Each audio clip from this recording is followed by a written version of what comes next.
இந்திய அரசியலமைப்பின் 75 ஆண்டு விழா கொண்டாட்டம் தொடர்பான முதலமைச்சரின் முக்கிய உத்தரவு, தேர்தல் தோல்வி குறித்து திமுகவை கேள்வி கேட்ட இபிஎஸ் உள்ளிட்ட பல்வேறு செய்திகளை ரிப்போர்ட் தமிழ்நாடு பகுதியில் பார்க்கலாம்.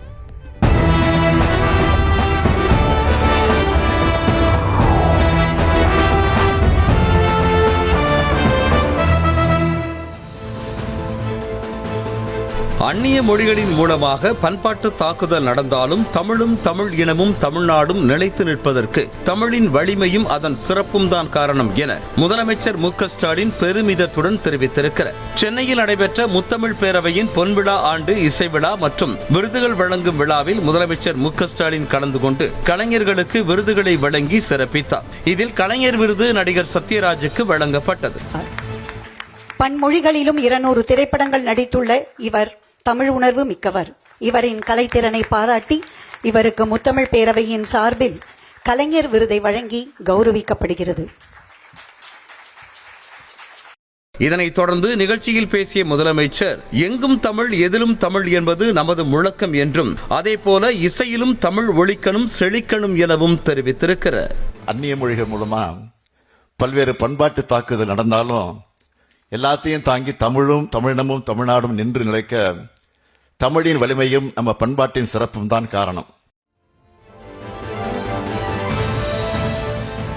இந்திய அரசியலமைப்பு சட்டத்தின் 75ஆம் ஆண்டினை சிறப்பாக கொண்டாட முதலமைச்சர் மு.க.ஸ்டாலின் உத்தரவிட்டிருக்கிறார். இது தொடர்பாக தமது எக்ஸ் பக்கத்தில் அறிக்கை வெளியிட்டிருக்கும் அவர், வரும் 26ஆம் தேதி காலை 11 மணிக்கு தலைமை செயலகத்தில் உள்ள அனைத்து துறைகளிலும், உயர்நீதிமன்றம் மற்றும் அனைத்து மாவட்ட ஆட்சியர் அலுவலகங்கள் உள்ளிட்ட அனைத்து துறை அலுவலகங்களிலும் அரசியலமைப்பின் முகப்புரையை வாசிக்க வேண்டும் என உத்தரவு பிறப்பித்திருக்கிறார். பள்ளி கல்லூரிகளிலும் இந்திய அரசியலமைப்பு சட்டத்தின் முகப்புரையை வாசிக்கும் முன்னெடுப்பை எடுக்க வேண்டும் என ஆணையிட்டிருக்கிறார்.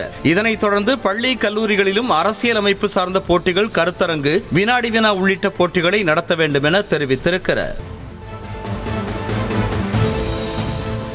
திமுக 10 ஆண்டுகள் தொடர்ந்து தோல்விகளை சந்திக்கவில்லையா என அதிமுக பொதுச் செயலாளர் எடப்பாடி பழனிசாமி கேள்வி எழுப்பியுள்ளார். சென்னையில் நடைபெற்ற முன்னாள் முதலமைச்சர் ஜானகி அம்மையாரின் நூற்றாண்டு விழாவில் எடப்பாடி பழனிசாமி கலந்து கொண்டு உரையாற்றினார். அப்போது எப்போதெல்லாம் சோதனைகள் வருகிறதோ அப்போதெல்லாம் அதிமுக வெற்றி பெற்று வருவதாக தெரிவித்தார்.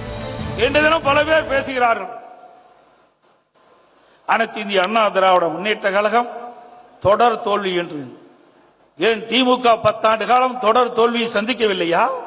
ஆனால் அனைத்து இந்திய அண்ணா திராவிட முன்னேற்ற கழகம் எப்பொழுதெல்லாம் பிரச்சனையை சந்திக்கின்றதோ அப்பொழுதெல்லாம் வெற்றியை ஈட்டுவது இயல்பு.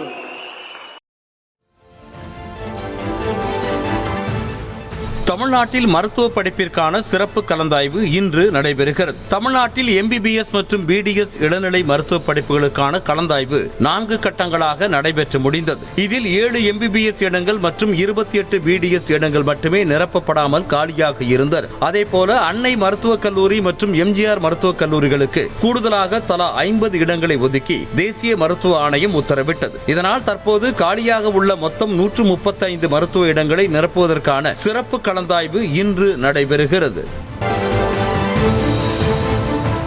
சேலம் மாவட்டம் ஆத்தூர் பகுதியில் சட்டவிரோதமாக மது விற்பனை செய்து வந்த 3 பேரை கைது செய்த போலீசார் 150க்கும் மேற்பட்ட மது பாட்டில்களை பறிமுதல் செய்தனர். சேலம் மாவட்ட SP உத்தரவின் பேரில் தனிப்படை அமைத்த போலீசார் மந்தைவெளி, சிங்காரப்பேட்டை, கொல்லம்பட்டறை உள்ளிட்ட பகுதிகளில் சட்டவிரோதமாக மது விற்பனையில் ஈடுபட்டு வந்த வெங்கடேஷ், ராமலிங்கம், ஜீவா ஆகிய 3 பேரை கைது செய்து அவர்களிடமிருந்து 150க்கும் மேற்பட்ட மது பாட்டில்களை பறிமுதல் செய்து விசாரணை மேற்கொண்டு வருகின்றனர்.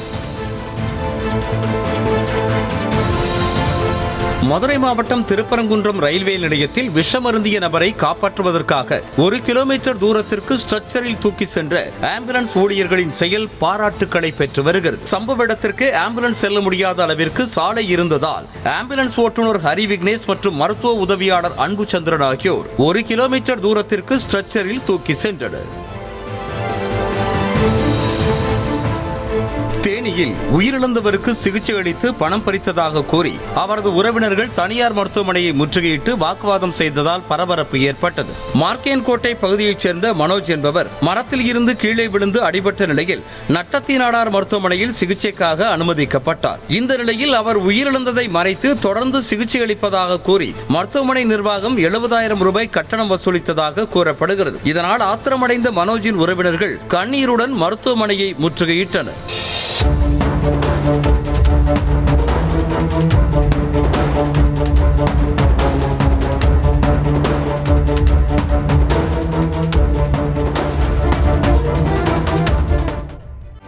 செய்திகளை உடனுக்குடனும் துல்லியமாகவும் தெரிந்து கொள்ள சப்ஸ்கிரைப் பண்ணுங்க.